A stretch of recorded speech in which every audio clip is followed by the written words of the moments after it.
इस हमले की साजिश रचने वालों को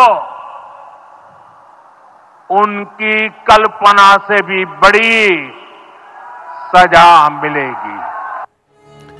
दहशतवाद्यांना कल्पनेपेक्षा कठोर शिक्षा देणार, आता दहशतवाद्यांची सुटका नाही, पंतप्रधान मोदींचा दहशतवाद्यांना इशारा।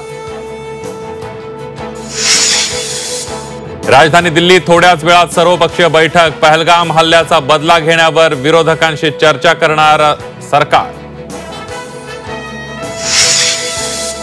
भारताच्या कारवाईनंतर आता पाकिस्तानकडूनही भारतासोबतचा व्यापार बंद, पाकिस्तानची वाघा बॉर्डरही 30 मे पासून बंद करण्याचा निर्णय। पहलगाम हल्ल्यानंतर पाकिस्तानी उच्चायुक्तालयात मागवला केक, दिल्ली उच्चायुक्तालयातील संतापजनक प्रकार।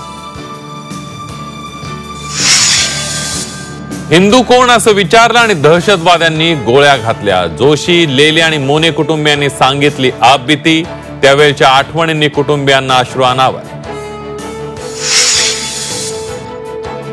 छत्रपती संभाजीनगर जिल्ह्याला 2 दिवस उष्णतेचा येलो अलर्ट, एप्रिलचा शेवटचा आठवडा उष्ण राहणार असल्याचा हवामान खात्याचा अलर्ट। तुळजापूर ड्रग्ज तस्करी प्रकरणातल्या पुजाऱ्यांना तुळजाभवानीची पूजा करायला बंदी, पुजाऱ्यांविरोधात जिल्हाधिकारी आक्रमक।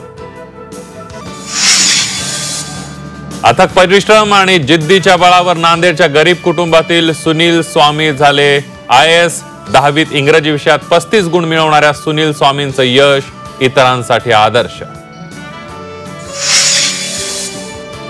मेंढपाळ झाला IPS अधिकारी, कोल्हापूरच्या बिरदेव डोणेला 551वी रँक। माळरानावर मेंढ्या चारताना UPSCचा अभ्यास, प्रतिकूल परिस्थितीवर मात करून यशाला गवसणी।